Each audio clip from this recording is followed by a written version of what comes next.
محمد وآل محمد علیہ السلام کے خیر واپسی ہوں گے۔ ناظرین، آپ کو ہمارے اس پروگرام کے فارمیٹ کا علم ہے۔ جو بھی امت مسلمہ کے اندر تیزی کے ساتھ تبدیلیاں رونما ہو رہی ہیں، ان کو باقاعدگی سے آپ کی خدمت میں اپڈیٹ کرتے ہیں، اور ہمارے ساتھ تجزیہ اور تحلیل کے لیے آن لائن گیسٹ موجود ہوتے ہیں۔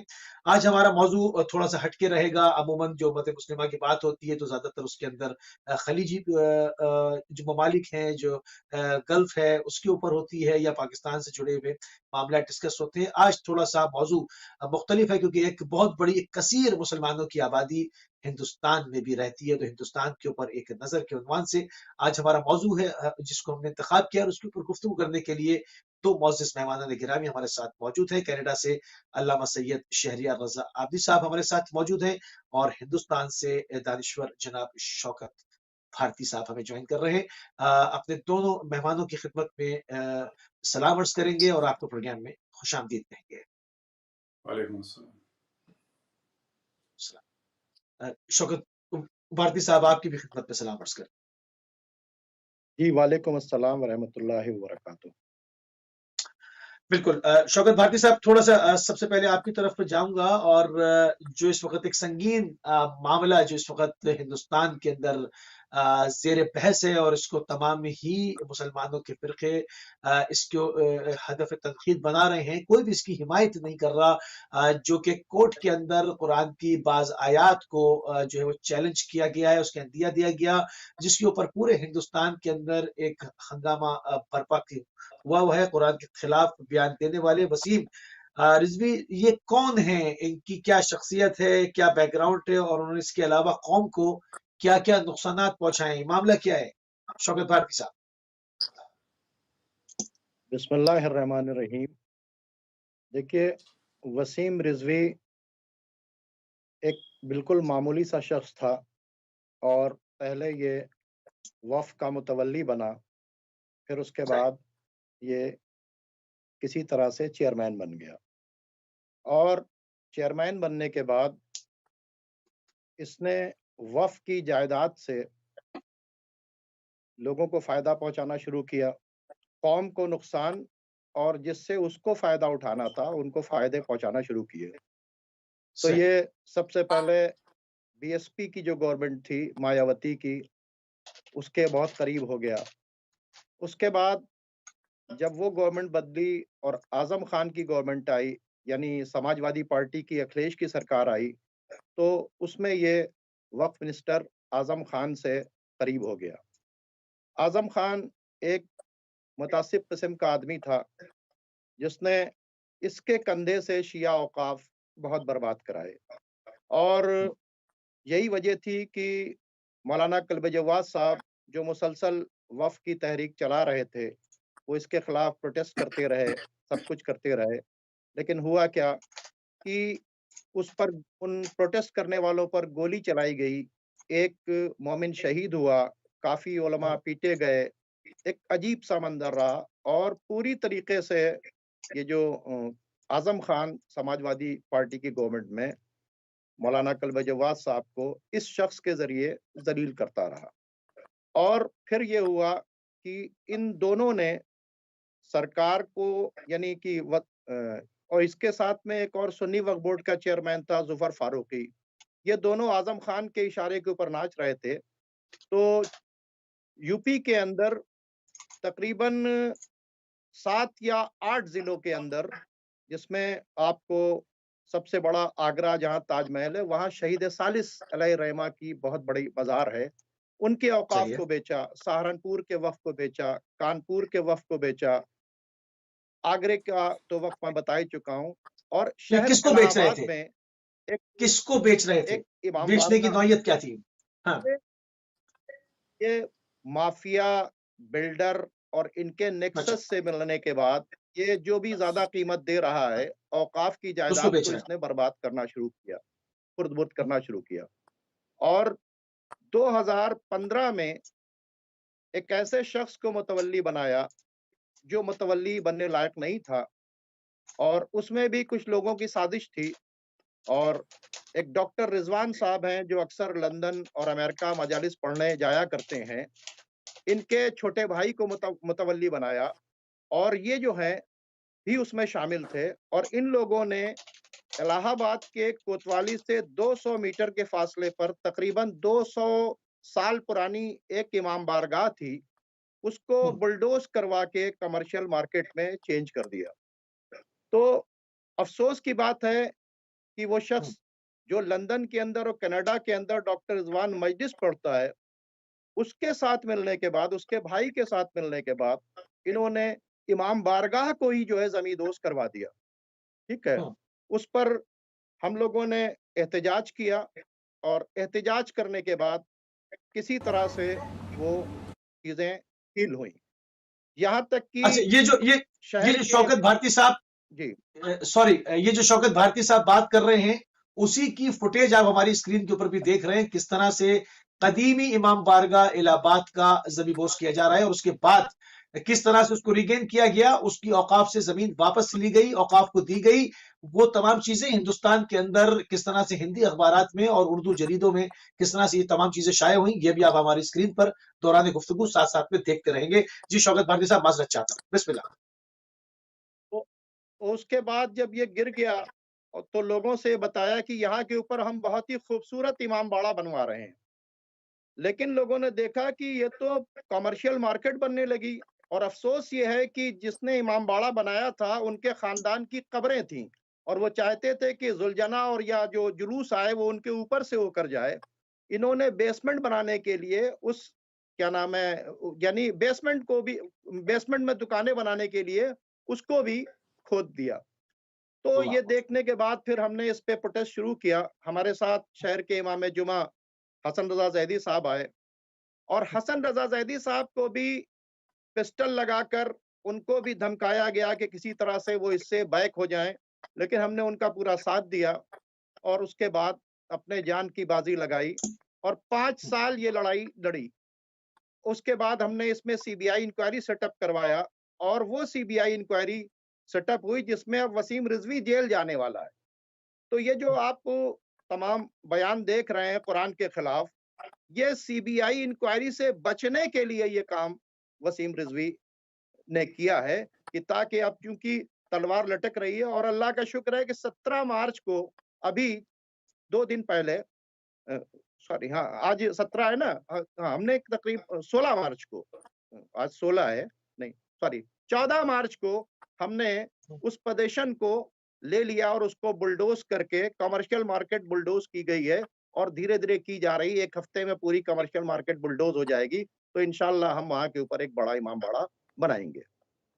بالکل ٹھیک، بالکل ٹھیک۔ گفتگو جو ہے وہ تھوڑی سی آپ کے ساتھ مزید جو ہے وہ جیسے پروگرام آگے بڑھے گا، ان چیزوں کو مزید کھولیں گے، اور کیا کیا معاملات ہیں۔ علامہ شہریار رضا عابدی صاحب کینیڈا سے ہمارے ساتھ موجود ہیں۔ قبلہ شرعی اعتبار سے اس معاملے کو کس نگاہ سے دیکھتے ہیں کہ ایک شخص جو کہ بات جو ایک مذہبی ٹون میں کر رہا ہے اور چیلنج قرآن کو کر رہا ہے، اس کی شرعی حیثیت اس کے کیا رہی، کیا کہیں گے اس کے اوپر؟ جی بسم اللہ الرحمن الرحیم۔ دیکھیں، شرعی حیثیت اگر کوئی فتوے والی ہے تو وہ تو ظاہر ہے ہمارا کام نہیں ہے، لیکن اب تک بظاہر کسی بھی مرجع نے ظاہر کو فتویٰ نہیں دیا ہے۔ اور دوسری بات جو کلیئر کرنی چاہیے کہ کوئی اس قسم کی باتیں اگر آئیں جیسے کہ قتل کر دیا جائے یا اس قسم کی، تو یہ والی باتیں تو ہمارے یہاں سے کسی نے بھی نہیں کہی ہیں، اور ایسی ہونی بھی نہیں چاہیے۔ اور اسی طریقے سے جو باقی ان کے فیملی کے افراد ہیں، ان کے ساتھ بھی کوئی برا برتاؤ نہیں ہونا چاہیے، کیونکہ اس میں 2 چیزیں ہیں کہ ایک چیز تو واضح کلیئر کر دی شوکت بھارتی صاحب نے کہ سارا معاملہ جو ہے وہ سیاسی معاملہ ہے، پیسے کا معاملہ ہے، اور کورٹ سے بچنے کا معاملہ ہے، سی بی آئی سے بچنے کا معاملہ ہے، جیل جانے سے بچنے کے لیے جو ہے وہ بی جے پی کی سپورٹ چاہیے انہیں۔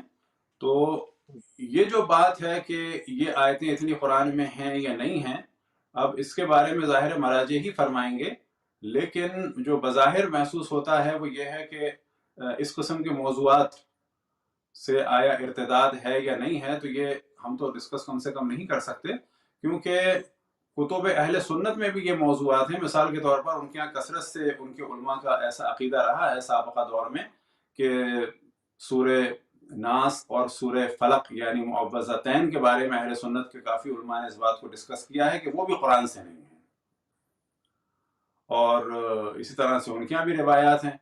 تو اس موضوع کو لے کر تمام شیعوں پہ کچھ ڈالا جائے وہ بھی غلط ہے، تمام اہل سنت پر کچھ ڈالا جائے وہ بھی غلط ہے، اور اگر اس کو دوسرے عنوان سے دیکھا جائے جیسا کہ ہم نے عرض کیا تو وہ تو بظاہر ایسا نہیں ہے۔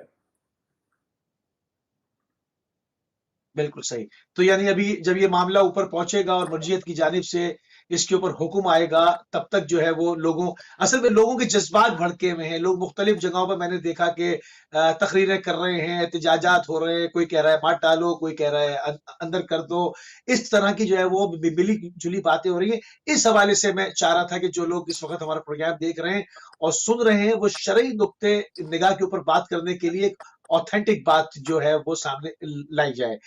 اس حوالے سے کیا کہیں گے کہ ہمیں مرجعیت کے حکم کا انتظار کرنا چاہیے ابھی؟ جی، جب تک کسی کا واضح حکم نہ ہو اس سے پہلے کوئی بھی بات کرنا، اور جب تک لکھا ہوا نہ ہو، ان کے دفتر سے نہ ہو کسی مرجع کے، تو کوئی بھی رائے دینا جو ہے وہ صحیح نہیں ہوگا۔ بالکل صحیح، بالکل صحیح۔ شوکت بھارتی صاحب آپ کی طرف جاؤں گا۔ جی جی کورٹ جی جی کے فرمائیے۔ علاوہ کسی قسم کی بھی بات کرنا جو ہے یہ کسی کی بھی مصلحت میں نہیں ہے،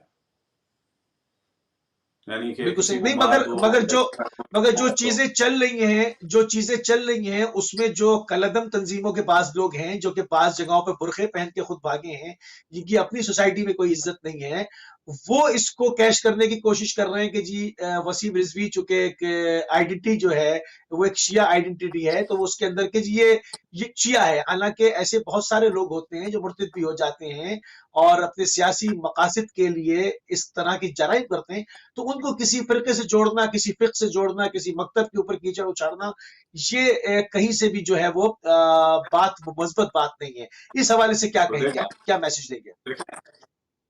بنگلہ دیش میں تسلیمہ نسرین صاحبہ ہیں، وہ سنیوں میں سے ہیں، اور ان کے بھی تقریباً اسی قسم کے نظریات تھے، اور انگلینڈ میں جو سلمان رشدی تھے وہ حیدرآباد دکن کے ظاہراً ہیں، وہ اہل سنت کے ہیں۔ تو ہم اپنے کلپ میں بھی کہہ چکے ہیں کہ ان باتوں کی وجہ سے، ایک آدمی کی وجہ سے نہ شیعت پہ دھبا آئے گا، اور ان کی وجہ سے چاہے وہ تسلیمہ نسرین ہوں اور چاہے وہ سلمان رشدی ہوں، ان لوگوں کی وجہ سے ہم سنیت کو بھی بلیم نہیں دے سکتے۔ اور رہ گیا معاملہ یہ کہ یہ جو اسلام آباد والے ہیں عبدالعزیز، ان کا ظاہر ایک جواب دینا چاہیے، اور بڑے افسوس کی بات یہ ہے کہ وہ لوگ مسلسل شیعوں کی تکفیر کر رہے ہیں، اور ہمارے افراد کیا کر رہے ہیں، یا نادان ہیں یا ان کے پیچھے کوئی خاص ہاتھ ہے، وہ جواب نہیں دینا چاہتے۔ مجھے یہ بڑا تعجب ہے کہ اگر آپ مجھے سمجھ رہے ہوں کہ میں آپ کے فلانے رشتہ دار کا قاتل ہوں، تو کیا مجھے یہ کلیئر کرنا کہ میں آپ کے رشتہ دار کا قاتل نہیں ہوں یہ تفرقہ ہے یا اتحاد ہے؟ لہٰذا اب اگر کوئی یہ کہے کہ سنیوں میں سے یا کسی اور مکتب میں سے کہ شیعہ تحریف کے قائل ہیں، اور ہم ان کے ہاں سے روایتیں دکھائیں تحریف کے بارے میں، اور واضح جھگڑے کی بات ہے نا یہ۔ تحریف نہیں ہوئی، تو کیا یہ اختلاف ہوگا یا اتحاد ہوگا؟ ہمارے حساب سے تو یہ اتحاد ہے، کیونکہ وہ ہم پر تہمت لگا رہے ہیں اور ہم اپنے دامن کو صاف کریں، یہ ہمارا حق ہے۔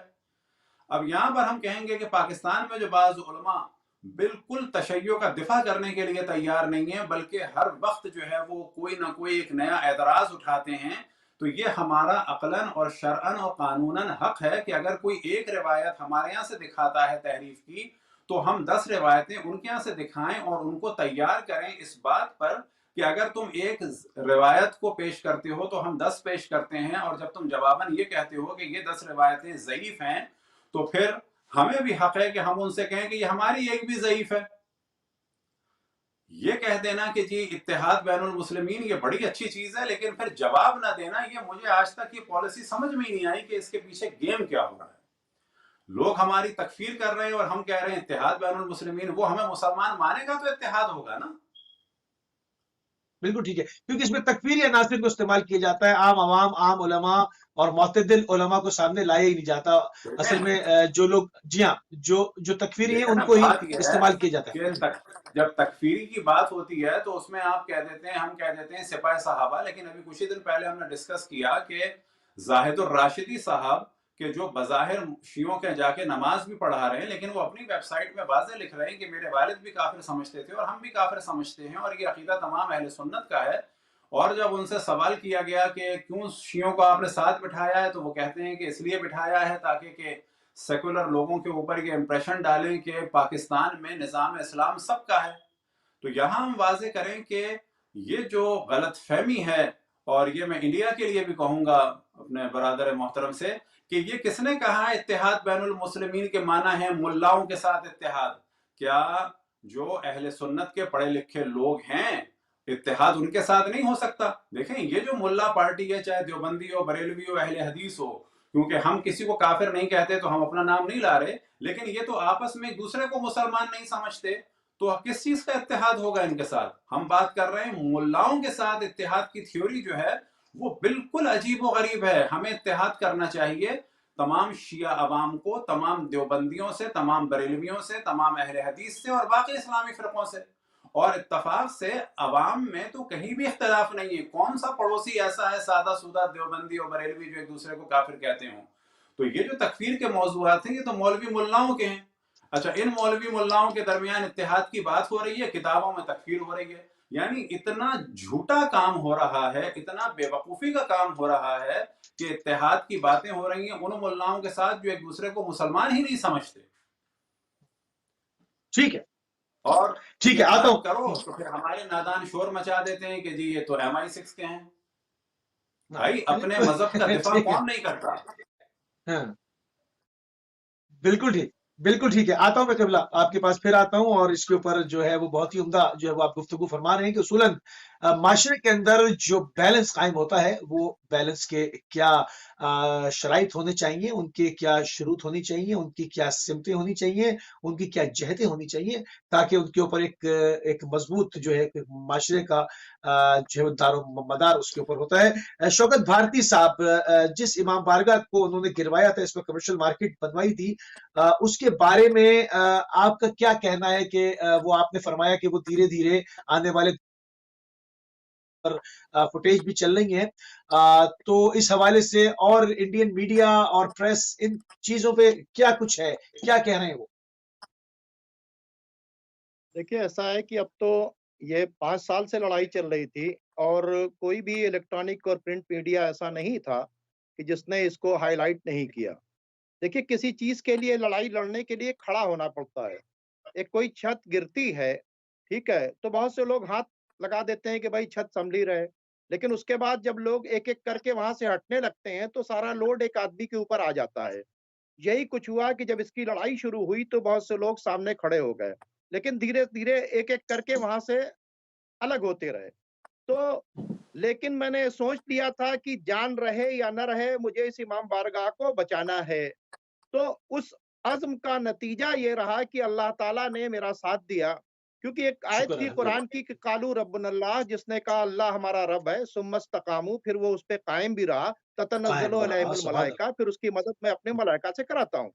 تو میں نے سبحان اللہ، سبحان اسٹینڈ کیا اس کے اوپر، یہ میسج دینا چاہتا ہوں کہ اگر کسی کام کو کرنا ہے تو اس پر اسٹینڈ لینا ہوگا، اور اس اسٹینڈ کا نتیجہ یہ ہوا کہ 5 سال لڑے، اور لڑنے کے بعد ہم نے اس امام بارگاہ کو واپس لے لیا، اور جس نے یہ گناہ کیا تھا اس کو سزا دلوانے کے لیے اس کے اوپر CBI کی تلوار لٹک رہی ہے۔ اور میں نے کہا جس کا نتیجہ یہ ہے کہ اس CBI انکوائری سے بچنے کے لیے اس نے، اب دیکھیے جس طرح سے آپ نے صفین میں دیکھا تھا کہ نیزے پر قرآن بلند کر دیا گیا تھا، اسی طریقے سے اس نے اپنے آپ کو بچانے کے لیے کیا کیا کہ قرآن پر ہی اعتراض کر بیٹھا۔ تو یہ جو کام اس نے کیا ہے، اب یہ بڑا خراب کام کیا تھا جس کے وجہ سے ہندوستان کی فضا خراب ہو سکتی تھی، اور وہ لوگ جو چاہتے ہیں کہ کسی طرح سے مسلمان ایک دوسرے کے سے لڑیں اور ٹکرائیں اور ہم بیٹھ کر مزہ لیں، جب اس سچویشن کو دیکھا ہم نے تو فوراً اس کی بائٹ کو دیکھتے ہی میں نے سب سے پہلے، ہندوستان میں سب سے پہلا بیان میرا ہے کہ اس آدمی کا سوشل بائیکاٹ کرو، اس کی نماز جنازہ مت پڑھو، اور اس کو اپنے قبرستان میں اگر مر جائے تو دفن کرنے کی بات نہ کرو۔ اس کے بعد میں نے اس بات کو مولانا کلب جواد صاحب سے کہا تو انہوں نے کہا فوٹیج بھیجیں، اللہ ان کو سلامت رکھے۔ میں نے ان کو فوٹیج بھیجا، اور اس کے بعد انہوں نے کیا کیا کہ جمعے کے خطبے میں باقاعدہ طور کے اوپر اس کو کنڈیم کیا، اور کنڈیم کرنے کے ساتھ اگلے سنڈے کو انہوں نے یعنی 14 مارچ کو انہوں نے تحفظ قرآن کے نام سے ایک کانفرنس رکھی۔ اب جب تحفظ قرآن، دیکھیں یہ سب چاہ رہے تھے کہ اختلاف پیدا ہو جائے، گلی گلی محلے محلے شیعہ سنی اچھا، فساد ہو مسلمانوں جائے، کے اور ہم مسلمانوں کے درمیان جی جی جی جی ہم آہنگی کیسی ہے؟ مسلمان ایک عرصے سے اب وہ میں مسلمانوں بتا کو رہا ہوں، فرقے کے نام پر لڑاتے رہے ہیں۔ ہاں وہ میں بتا رہا ہوں، تو یہ پورا ایک فساد پھیلانے کی سازش تھی۔ تو اس سازش سے ہم سمجھ گئے کہ اس کے اندر کیا ہونا ہے۔ میں نے مولانا کلب جواد صاحب سے بات چیت کیا، کلب جواد صاحب نے امیڈیٹ خطبہ دیا، اور اس کے بعد تحفظ قرآن کانفرنس ایک اعلان کی۔ اس ٹھیک ہے۔ میں یہ ہوا کہ سلمان ندوی جیسے لوگ پہنچے۔ تھوڑا سا سلمان ندوی کا تعارف کرا دوں کہ ایک زمانہ یہ تھا کہ جنہوں نے بغدادی کو امیر المومنین مان کے خط لکھا تھا، پھر اس کے بعد یہ سعودی عرب سے بڑے بیزار ہوئے۔ یہی سلمان ندوی ہیں کہ جنہوں نے 250 فتوے اکٹھا کیے تھے کہ شیعوں کا داخلہ وہاں پر روکا جائے، کہاں؟ حرم کے اندر۔ اور پہلی کتاب لکھی تھی اولین اسلام کی 2 متضاد تصویریں، اور ایک کتاب لکھی گئی تھی ایران خمینی اور شیعت، اور منظور نعمانی نے اور کیا نام ہے ابو الحسن ندوی نے جو کتاب لکھی تھی، اور شیعوں کے خلاف فتوے اکٹھا کر کے سعودی عربیہ کے اندر یہی سلمان ندوی شیعوں کے خلاف کوشش کر رہے تھے۔ اور آج اللہ کا کرم یہ ہے کہ آج وہی اتحاد کی بات چیت کر رہے ہیں، اور انہوں نے ہی آج وہ سب سے بڑے سعودی عربیہ کے مخالف بنے ہوئے ہیں۔ میں نے ان سے ٹیلی فون پر کہا کہ بھائی قرآن سب کا کامن ہے، آپ لوگ وہاں پر پہنچے۔ تو یہ سب کے سب ایک پلیٹ فارم کے اوپر اکٹھا ہوئے، اور وہ جو سازش تھی شیعہ سنیوں کو لڑانے کی، وہ ناکام ہو گئی۔ اللہ کا شکر ہے۔ بالکل صحیح، بالکل صحیح۔ اس کے اوپر تھوڑی سی اور اپڈیٹ لیتے رہیں گے۔ کیا کچھ ہندوستان کے اندر جو ہے وہ مسلمانوں کو دست گریباں کرنے کی کوششیں پس پردہ جاری ہیں، اور مسلمانوں میں کتنی بیداری ہے، مسلمان جو فرقے ہیں وہ کس قدر ایک دوسرے کے قریب آئے ہیں جب سے مودی انتظامیہ آئی ہے، اور ایک نیا چہرہ ہندوستان کے اندر، جو کہ ہندوستان ایک سیکولر ملک کہلاتا تھا اور وہاں پر کافی آزادی بھی تھی، اس کو بھی نکارا نہیں جا سکتا، مگر ایک دم جو ہے وہ ان کو جو ہے وہ پرانے دور یاد آنے شروع ہو گئے، اور اس کے اوپر جو ہے وہ ہزار 2,000 سال پرانی باتوں کے اوپر جو ہے وہ انتقام کی باتیں ہونی شروع ہو گئی۔ بہرحال اس کے اوپر اپڈیٹ لیں گے۔ علامہ شہریار رضا عابدی صاحب، آپ اتحاد میں آپ کو روک کر تھوڑی سی ایک بات اور کرنا چاہتا ہوں۔ جی بسم اللہ۔ علامہ شہریار عابدی صاحب نے جو بات چیت کی، ہم جو مخالفین ہیں ان کو ایک کر رہے ہیں، لیکن آپ کے یہاں سے خود شیعوں کے درمیان اختلاف پھیلانے کا جو کھیل چل رہا ہے وہ بہت ہی خطرناک ہے۔ کبھی جناب مختار کی شان میں گستاخی کی جاتی ہے، کبھی عبداللہ ابن جعفر کی شان میں گستاخی کی جاتی ہے، کبھی جناب خیت الکبریٰ کے بارے میں شک کیا جاتا ہے، کبھی یہ کہا جاتا ہے کہ علماء امامیہ قرآن کے خلاف ڈٹ گئے ہیں۔ یہ جو شیعوں کے اندر اختلاف پیدا ہو رہا ہے، اور کوئی چھوٹا موٹا ادارہ نہیں ہے، یہاں پر تو وسیم رضوی کر رہا ہے، لیکن میں پوچھ رہا ہوں کہ لاہور کے اندر اتنا بڑا ادارہ عروۃ الوثقی، اور وہاں سے ہر فرائیڈے کو ایک نیا فتنہ پیدا کر کے شیعوں کے درمیان جو اختلافات پیدا کیے جا رہے ہیں، اس سے ہمارے ہندوستان میں یوتھ جو ہے ایک دوسرے سے ٹکرا رہا ہے۔ یہ بہت امپورٹنٹ چیز ہے۔ پہلی کوشش تو ہمیں آپس کے اتحاد کی بات چیت کرنی چاہیے، اور اگر کوئی بولتا ہے تو اس کو مرجع مخالف کہا جاتا ہے، اس کو انقلاب کا دشمن کہا جاتا ہے۔ تو یہ جو کام چل رہا ہے لاہور سے، یہ جو جواد نقوی صاحب جو وہاں پہ کام کر رہے ہیں، یہ تو زہر گھول رہے ہیں۔ میں یہ دیکھ رہا ہوں کہ ان کے مدرسے کے اندر آنے کے بعد حافظ سعید کا قریبی آنے کے بعد جناب مختار کو مرتد کہتا ہے، نبوت کا دعوے دار کہتا ہے، شیطان کہتا ہے۔ اور جیسا کہ ابھی شہریار عابدی صاحب نے کہا کہ جو لوگ ہمیں کافر کہتے ہیں وہ کھڑے ہو کے امامت کر رہے ہیں۔ تو یہ کیا ہو رہا ہے؟ یہ ایک طرف ہم اتحاد کی بات چیت کر رہے ہیں، اور ایک طرف شیعوں کے درمیان ہم اختلاف پیدا کر رہے ہیں۔ تو یہ جو کام ہو رہا ہے اس کو روکنا پڑے گا۔ یہ شیعوں کے مفاد میں نہیں ہے، بلکہ شیعوں کا اس سے بہت بڑا نقصان ہے۔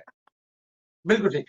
شہریار عابدی صاحب آپ کی طرف چلوں گا. جس طرح سے آپ نے اتحاد کے خط و خال بتائے, ان تمام چیزوں کے حوالے سے بات کی, کیا آپ کیا سمجھتے ہیں اس طرح کے جو لوگ ہوتے ہیں, وسیع رضوی ٹائپ کے لوگ جو کہ سیاسی اپنے جرائم کو چھپانے کے لیے مذہب کو آڑ بناتے ہیں, اس کو ڈھال بناتے ہیں, ان کو قدغن لگانے کے لیے, ان کو لگام ڈالنے کے لیے کیا اقدامات کرنے چاہیے, معاشرتی طور پر بھی, سیاسی طور پر بھی, اور اخلاقی طور پہ بھی؟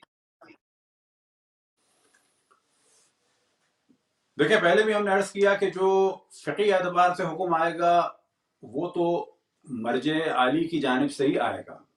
اور یہ بھی ہم بتاتے چلیں کہ شیعوں کو ہمیں اویئرنیس دینی ہے کہ فتویٰ نجف اور قم کے ہی اعلم حضرات دیں گے. ہم نے وہاں پر بھی یہ نہیں کہہ رہے نجف قم سے کوئی بھی دے دے. ہمارے لیے جس کی اتباع ضروری ہوگی وہ اعلم ہوگا, یعنی جس کو درس خارج دیتے ہوئے سالوں گزر چکے ہوں گے اور اس کو نجف اور قم کے بڑے بڑے مجتہد اعلم سمجھتے ہوں گے. ہم فتویٰ بازی کو اہل سنت کی طرح سے گلی گلی کے مفتیوں کا کھیل نہیں بننے دیں گے. پہلے یہ بات بھی کلیئر ہو جائے کہ جو ہم نے کہا کہ مجتہد بتائیں گے, اور مجتہد سے مراد یہ نہیں کہ جو بھی طالب علم ایک مسئلے کو وہ کر لے, بیان کر دے.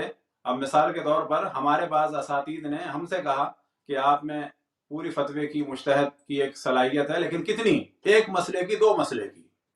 ہمارے یہاں تقلید ہوتی ہے کس کی, اس کی کہ جو مجتہد مطلق ہوتا ہے, جامع شرائط. صحیح, جامع شرائط اور مطلق, اور اس میں بھی اعلم کہ اس زمانے کا سب سے بڑا سمجھا جاتا ہو. کون سمجھیں گے؟ گلی کوچے کے بچے نہیں سمجھیں گے, ان کو سمجھیں گے درس خارج دینے والے لیول کے لوگ. جس طرح سے 9th اور میٹرک کا بچہ نہیں بتا سکتا کہ ابوالکلام اعلم ہے فزکس میں, یا عبدالسلام اعلم ہے فزکس میں, یا مثال کے طور پر آئنسٹائن اعلم ہے فزکس میں, اور یا آج کے دور میں کون سا بڑا پروفیسر ہے, کس کی تھیوری میں دم ہے, یہ 9th کے بچے کا کام نہیں ہے. ہم جتنے یہاں پر مولوی ملا ہیں انڈیا پاکستان کے, ہم لوگ سب اسی لیول کے ہیں, اکثریت 9th اور 10th والے لیول کے. اعلم کی عالمیت کو نہ چھیڑا جائے, یہ بھی اتفاق سے کام پاکستان سے ہو رہا ہے. ہمیں کہنا چاہیے نجف اور قم نہیں, نجف اور قم کے اعلم حضرات کے فتوے پر ہم عمل کریں گے. ایک بات اس کو ہم کلیئر یوں کر رہے ہیں کہ شیعوں کی جو طاقت ہے وہ مرجع عالم کے ڈیسیشن میں ہے. شیعوں کو جو سمیٹا ہوا ہے اس غیبت کے زمانے میں, وہ انہی اعلم حضرات نے سمیٹا ہے. یہ پہلے بالکل. جس طرح سے ابھی پوپ کا وزٹ ہوا اور سماحت سید علی سیستانی حفظہ اللہ سے ملاقات ہوئی, پوری دنیا نے اس مرجعیت کی قوت کو دیکھا, تو یہ تو بالکل ظاہر ہے, بالکل سامنے کی بات ہے.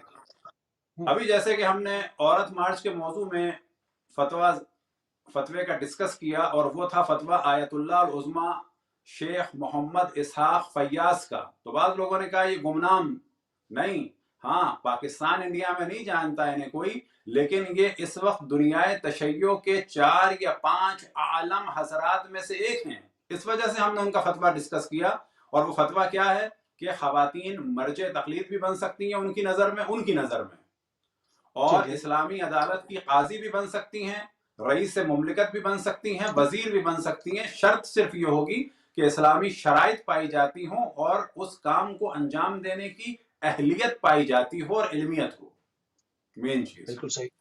تو اس فتوے کو ہم نے کیوں بیان کیا؟ ہم نے اور بہت سارے مجتہدین ایران عراق میں ہیں, ان کو نہیں کیا بیان.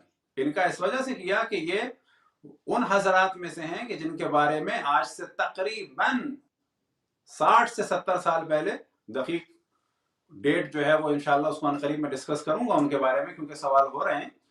آیت اللہ العظمیٰ خوئی نے فرمایا تھا العلامہ المحقق قرۃ عینی, کہ یہ علامہ ہے, محقق ہے, قرۃ العین ہے. کب کہ جب یہ جوان تھے.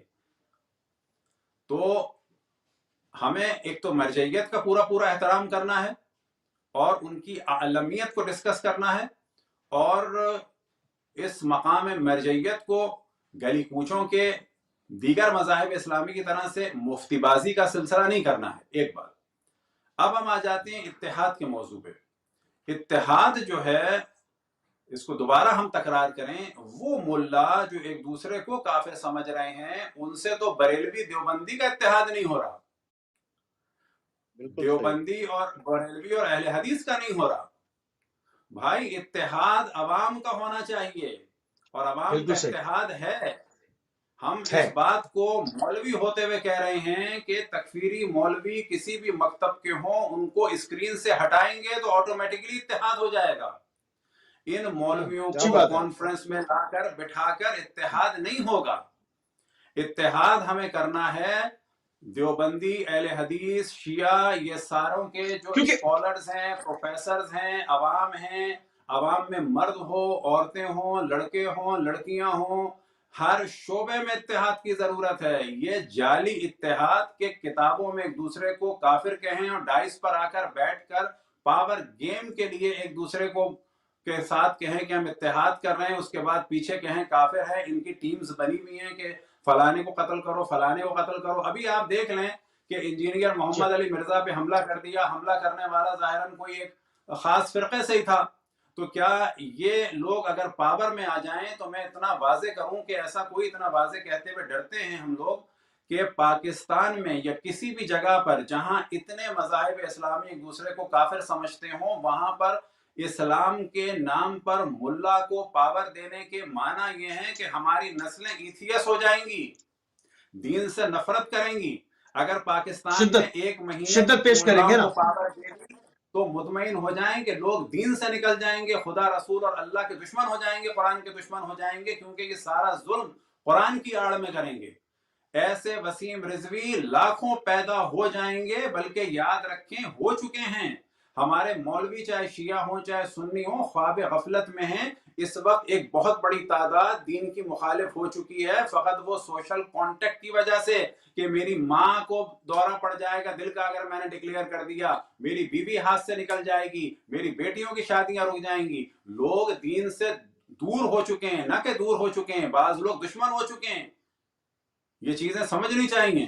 اس کی وجہ شدت، اس کی وجہ شدت پسندی ہے. اس کی وجہ کیا شدت پسندی ہے؟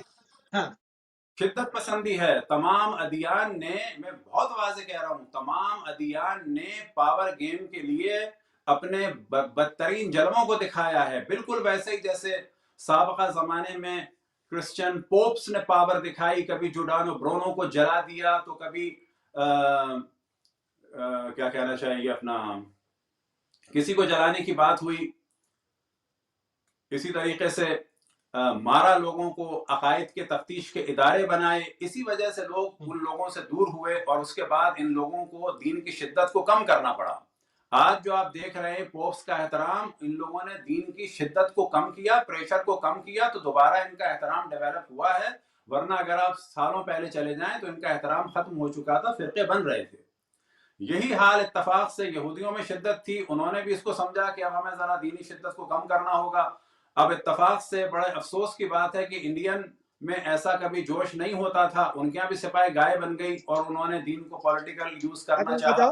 اس سے زیادہ افسوس کی بات یہ ہے کہ بدھسٹ نے بھی دین کو یوز کرنا شروع کیا ہے. اور یہ بات میں کھل کے کہتا ہوں کہ اگلا جو زمانہ آنے والا ہے، لوگ ہمارے سمجھ رہے ہیں کہ ظہور ہونے والا ہے، ظہور سے پہلے جی بڑے مسائل ہوں گے. اگلا زمانہ آنے والا ہے بے دینی کا، اور یہ بے دینی میں دخل ہوگا تمام مولوی ملاؤں کا، اور بے دین کرے گی یہ شدت. اور یہ جو کارل مارکس کہتے تھے religion is the opium of the people, ہماری اگلی نسلیں کہیں گی religion is the poison of the people. یہ ریلیجن پوائزن سمجھیں گے لوگ. یہ ہمارے لوگ نہیں سمجھ رہے ہیں. ہمیں دین کی شدت کو، مارا موری کو اور ان نفرتوں کو کم کرنا ہوگا. پہلے مرحلے میں مذاہب اسلامی نفرت کم کریں، دوسرے مرحلے میں جو ہے ادیان نفرت کو کم کریں، اور وہی قرآن کی پالیسی چلے گی، لکم دینکم ولی دین. اپنا اپنا دین دیکھو، اپنا اپنا مذہب دیکھو اور ڈسکس کرو. یعنی معاشرے کا بیلنس جو ہے وہ توازن جب بھی تبدیل ہوگا، معاملات اس کے بھیانک نتائج سامنے آئیں گے. اور یہ ہو رہا ہے، یہ ہمارے لوگ نہیں سمجھ رہے ہیں. ہمارے یہاں اصل میں کیا ہے کہ وہ ایک کانفرنس ہوتی ہے، اس میں مولوی ملا بیٹھ جاتے ہیں تو وہ سمجھتے ہیں جیسے کہ یہ اتحاد ہو گیا. بھائی یہ تو آپس میں ایک دوسرے کے نہیں ہیں. یہ کتنی جگہ پر ایسا بالکل ہوا ہے ٹھیک مولویوں نے نمازوں کو دہرایا ہے، کتنی جگہ ایسا ہوا ہے کہ آواز آ گئی ہے کہ جی اپنی فرادہ پڑھ لو. یہ اتحاد عوام کا ضروری ہے، ڈاکٹرز کا، بالکل ٹھیک ججز کا، پروفیسرز کا، ٹیچرز کا، عوام کا ضروری ہے، اور عوام الحمدللہ بہتر ہیں. بالکل ٹھیک بالکل ٹھیک. بہت اچھی طرح سے آپ نے جو معاشرے کے اندر جڑیں ہیں اور جو اس کی خرابی کی جڑیں ہیں اور کس طرح سے ان کو واپس لانا ہے، کس طرح سے ایک سوسائٹی کے اندر استحکام پیدا کیا جاتا ہے، کیونکہ اتحاد کے ثمرات جو ہیں اس کا سارا دار و مدار یہی ہوتا ہے، اس کا منطقی انجام یہی ہوتا ہے کہ جہاں ایک اچھی معاشرت کو، ایک اچھی سوسائٹی کو، ایک بیلنس معاشرے کو قائم کیا جائے. اگر دکھاوے کے لیے اتحاد کی بات ہوگی اور اس کے اثرات اس کی ڈیوپیوٹیڈ روٹس کے اندر نہیں جائیں گے تو اس کا کوئی فائدہ نہیں ہے. اس طرح سے ہزاروں کانفرنسز آپ روز کرتے بلکہ رہیں، اس کے ثمرات ظاہر نہیں ہوں گے. جی علامہ صاحب ایک میں فرما رہے اور مثال دے دوں، یہ جو ہیں. جی ہاں دوبارہ طالبان کو لایا جا رہا ہے، ان طالبان کی وجہ سے افغانستان میں بہت بڑی تعداد دین سے دور ہو چکی ہے. یہ جو دوبارہ طالبان کو لایا جا رہا ہے، یہ لوگ سمجھ رہے ہیں دین کا غلبہ ہوگا، نہیں، لوگوں کو ایک اگلی ڈوز دی جا رہی ہے دین سے مزید دور کرنے کے لیے. بالکل ایسے ہے، یہ سوچنا بالکل ایسے. چاہیے. ایک اور بات یاد رکھیں، یہ جو ہمارے یہاں پاکستان میں بات ہو رہی ہے نظام اسلامی کی ان ملاؤں کے ساتھ، آپ یہ بتائیے دیوبندی مولوی ہو، بریلوی مولوی ہو، اہل حدیث مولوی ہو، شیعہ ہو، عوام نے کبھی کسی کو کوئی سینٹ کی سیٹ بھی دی ہے ڈھنگ سے عزت سے؟ بھائی یہ حکومت نہیں کر سکتے، اور یہ آئیں گے تو پھر میں دوبارہ تکرار کروں، اگر مولویوں کو پاور مل گئی تو لوگ دین سے نکل جائیں گے. کیونکہ ڈیسائیڈ نہیں ہو پائے گا نا کون سا اسلام، کس کا اسلام. کیونکہ ایک دوسرے کو مصیبت کافی یہ ہے. سمجھتے ہیں. ہم شیعہ جو بالکل ٹھیک ہیں ہے. وہ سب کے لیے کھلے رہے ہیں، ہمارے نزدیک دیوبندی، بریلوی، اہل حدیث یہ سب مسلمان ہیں، لیکن یہ آپس میں ایک دوسرے کو نہیں سمجھتے، ہمیں نہیں سمجھتے. جیسی پاور میں آئیں گے قتل عام ہوگا. اور بالکل ٹھیک دیوبندیوں کے بارے میں ایک بات ہمیں واضح کرنی چاہیے کہ دیوبندی جو ہیں وہ ایک انتہائی ایسا گروپ ہے کہ اس کو مذہب نہیں کہنا چاہیے، یہ زائنسٹ کی طرح سے ایک جماعت ہے. کہ آپ یہ دیکھیں کہ وہاں پر انڈیا میں ابو الحسن ندوی جو ہیں وہ اسلام کے، پاکستان کی تحریک کے خلاف ہو جاتے ہیں، اور ایک جانب کہتے ہیں کہ جی اسلام اسلام، دوسری جانب وہ دعوے دار بن جاتے ہیں کس کے؟ سیکولرزم کے. اور یہی عالم تھا حسین مدنی کا. حسین مدنی وہ کہ جنہیں علامہ اقبال نے اپنی آخری زندگی کی جو فارسی کی نظم ہے ان کو بو لہبی واضح کہہ دیا، حسین مدنی میں پوری نظم پڑھ دی. تو آپ یہ دیکھیں کہ یہی لوگ انڈیا میں سیکولر بن کے نہرو کے ساتھ ہو جاتے ہیں، یہی لوگ پاکستان کے خلاف وہاں نعرے لگاتے ہیں، اور آج انہیں کہا جاتا ہے، ان نعرے لگانے والوں کے جو سمجھے سرتاج تھے حسین مدنی، ان کو کہا جاتا ہے شیخ العرب والعجم. ہمیں سمجھنی چاہیے ان کی پالیسی کیا ہے. یہی لوگ طالبان کے ذریعے سے افغانستان میں پاور لینا چاہتے ہیں، یہی لوگ پاکستان میں پاور حاصل کرنا چاہتے ہیں. ان کا صرف پاور گیم ہے. بالکل ٹھیک ہے، بالکل صحیح. ٹھیک ہے، بالکل آخری لمحات ہیں، چند منٹس ہمارے پاس مزید اور موجود ہیں. شوکت بھارتی صاحب ہندوستان سے ہمارے ساتھ موجود ہیں، بہت ہی اہم جو معاملات ہیں وہاں کے اس کو ہمارے ساتھ ڈسکس کر رہے ہیں. جب آپ یہ تمام چیزیں بتا رہے تھے کہ کس طرح سے وہاں پر جو بڑے بڑے وقف بورڈ ہیں، جو قدیمی بورڈ ہیں، برسوں پرانے ہیں، ان کی جو زمینیں ہیں اس کو جو ہے وہ کمرشل ایک بنیادوں کے اوپر تقسیم کر دیا گیا، اس کو بیچ دیا گیا. وہ کورٹ آرڈرز کے ذریعے سے دوبارہ سے وہ سائٹس منہدم کی جا رہی ہیں اور واپس وقف بورڈز کو واپس دی جا رہی ہیں. اس سلسلے کو تھوڑا سا اور بتا دیں، آپ نے کیا کیا اور کاوشیں کی ہیں، کیا کیا کارروائی نمایاں ماشاءاللہ سے آپ نے انجام دیے. تھوڑا سا چند منٹ ہمارے پاس اور ہیں، اگر آپ ان کو تھوڑا سا اور بیان فرما دیں. دیکھیے، ایک تو اوقاف کو بچانا ہے، دوسری بات جو شیعت میں اختلاف پیدا کیے جا رہے ہیں ان کو روکنا ہے. اس کو جو اختلاف کی چیزیں ہیں ان کو ختم کرنے کے لیے میرا یہ پیغام ہے آپ کے چینل کے ذریعے کہ سب سے پہلے شیعوں کے اصول دین مضبوط کرائیں. جب تک اصول دین مضبوط نہیں ہوں گے وہ کیا کریں گے؟ دیکھیے، دین کو سمجھنے کے لیے سب سے پہلا سینٹنس یہ ہے کہ کریٹر، فرسٹ کریشن اور ادر کریشن کا فرق سامنے ہونا چاہیے. یعنی کریٹر کا فرسٹ کریشن جو ہے وہ نور، اور ادر کریشن بات کی بات ہے. تو کریٹر کا فرسٹ کریشن جو ہے وہ جو نوری مخلوق ہے، یعنی فرسٹ کریشن نہ آگ کی محتاج ہے، نہ پانی کی محتاج ہے، نہ ہوا کی محتاج ہے، نہ مٹی کی محتاج ہے. تو ایک گروپ جو ہے فرسٹ کریشن کو کریٹر بنا رہا ہے، جسے آپ نصیری کہہ سکتے ہیں. دوسرا گروپ جو ہے وہ فرسٹ کریشن کو ادر کریشن سے ملا رہا ہے، یعنی خاکیوں کو جو ہے وہ نوری سے لے جا کر ملا رہا ہے. تو یہ جو تضاد ہو رہا ہے، تو سب سے پہلے اس کو کریٹر بیلنس کریں. فرسٹ کریشن ادر کریشن کا فرق بتایا جائے. مرجعیت نوابین اربع کے بعد ہے، اس سے پہلے نہیں ہے، وہ امام کے اپائنٹ کیے ہوئے ہیں. حالات یہ ہو رہے ہیں کہ اس وقت مرجع کی بیعت کی بات چیت ہو رہی ہے، مرجع کی تقلید ہوتی ہے، نہ کہ بیعت کی بات چیت ہو رہی ہے. یہاں تک سورہ دہر کا مصداق بتایا جا رہا ہے، کس کو؟ خاکی مخلوق کو. تو یہ جو غلو چل رہا ہے دونوں طرف سے، ایک جو نصیریت پیدا کر رہے ہیں اور ایک جو مقصریت پیدا کر رہے ہیں، یہ بہت بڑا جو ہے فتنہ ہے. اس کو روکنا بہت ضروری ہے، یہ تمام علماء کی ذمہ داری ہے. اور تقلید میں بھی 4 کنڈیشنز ہیں. اگر کوئی اپنی پبلسٹی کر رہا ہے کہ میری تقلید کی جائے، تو پھر وہ چوتھی کنڈیشن فلفل نہیں ہوتی ہے. تو سوال یہ پیدا ہوتا ہے، میں یہ جو کام کر رہا ہوں، ایک تو اوقاف کو بچانے کی بات کر رہا ہوں، دوسرے عقائد کو بچانے کی بات کر رہا ہوں، تیسرے جو سوشل پرابلم آ سکتی ہے شیعوں کے ساتھ میں، اس کو ان کی جان و مال کی حفاظت کی بات چیت کر رہا ہوں. لیکن ٹھیک ہے. سب سے بڑی بات ہوتی ہے کہ یونائٹ ہو کر کام کرنا پڑتا ہے. ہماری یونٹی کو جو چھیڑ چھاڑ کیا جا رہا ہے، اس کے پیچھے سب سے زیادہ غلط کام جو ہو رہا ہے وہ آپ کے پاکستان کے لاہور کے مدرسے سے ہر فرائیڈے کو ہو رہا ہے، جس میں شیعہ جو ایک دوسرے سے دست و گریبان ہو رہے ہیں. وہاں پر لوگ جو بیٹھے لکھ رہے ہیں، ایسا لگتا ہے کہ ان کی باتوں کو وہی سمجھ کر لکھ رہے ہیں اور وہی یہاں پروجیکٹرز کے اوپر دکھایا جا رہا ہے. تو یہ جو کام ہو رہا ہے، اس کو بند ہونا چاہیے. اور مراجع کرام کا احترام، تقلید کا احترام، کیونکہ ہمارے یہاں اصول دین میں عدل ہے. بالکل ٹھیک ہے، چیز جہاں بالکل کے صحیح، اوپر ہے وہیں پر رکھیں. وہیں ایک پر رکھیے. منٹ ٹھیک یہیں ہے پر، شوکت صاحب. ایک سیکنڈ. یہی بات ہے کہ خامنائی صاحب نے کہا کہ میرا وجود کانپ اٹھتا ہے جب کوئی میرا نام اس جگہ پر لے جہاں پر امام علی کا نام یا امام عصر کا نام لیا جاتا ہے. کہاں وہ نوری مخلوق، کہاں ہم تو جناب جون کے پیر کی دھول بھی نہیں ہوں. وہ کہہ رہے ہیں جناب جون کے پیر کی دھول نہیں ہوں. یہ جو وقت کا حسین اور وقت کا علی اور سورہ دہر کا مصداق، یہ جو شیعت کے اندر آ رہی ہے، آپ نصیریوں کو تو پہچان لیں گے، وہ کوے ہیں، وہ علی کو خدا کہتے ہیں دور سے. لیکن یہ جو طوطے ہماری جڑوں کو کاٹ رہے ہیں، جو مرجعیت کو امامت سے لے جا کے ملا رہے ہیں، چہاردہ معصومین سے جا کے ملا رہے ہیں، ایک طرف مرجعیت کے توہین کرنے والے ہیں، ایک وہ جو امامت سے ملانے والے ہیں. یہ جو فتنہ پھیل رہا ہے، اس سے ہمارے شیعوں میں اختلاف پیدا ہو رہا ہے. ہمیں اس کو روکنا بہت ضروری ہے. دوسرے بالکل ٹھیک. وہ طاقتیں جو اوقاف کو برباد کر رہی ہیں، میں آپ کے چینل کے ذریعے، یہ لوگ لندن جا رہے ہیں. کچھ تو ایسے ہیں کہ جنہوں نے اپنا امامہ ڈائی کرا لیا ہے، یعنی وہ سید نہیں ہے، وہاں کے اوپر سید بنے ہوئے ہیں.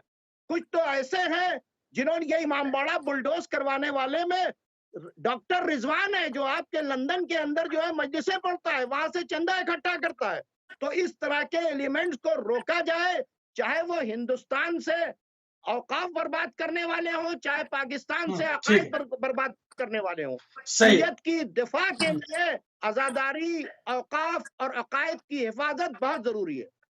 بالکل ٹھیک. بہت شکر گزار ہیں اپنے دونوں مہمانان گرامی کے. اور یقیناً ہماری پالیسی نہیں ہے کہ ہم کسی کا بھی ادارے کی طرف سے جو ہے وہ ڈائریکٹ نام لے کر جو ہے وہ یا اس کے عقائد کے اوپر حملہ کریں، یا جو ہے وہ کون چندہ اکٹھا کرتا ہے وہ کریں. بہرحال ضمن جو بات آئی، اس میں ہمارا ادارہ اور ہم جو ہے وہ اس کے اندر جو ہے وہ بالکل بھی ہماری پالیسی اس سے جدا گانا ہے.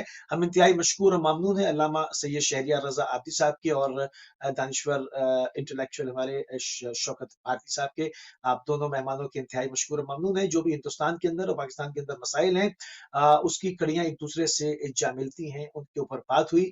انشاءاللہ جو بھی اپڈیٹس ہوگی اس کا سلسلہ جو ہے ہمارے پاس کرنٹ افیئرس کے پروگرام کے ذریعے سے جو امت مسلمہ کے اندر تبدیلیاں ہوتی ہیں آپ کی خدمت میں پیش کیا جاتا ہے. ابھی ہمارے پروگرام کا ٹائم تمام ہو گیا. ہماری اور آپ کی اگلی ملاقات انشاءاللہ UK ٹائم سے کل 4 بجے ہوگی. اجازت دیجیے.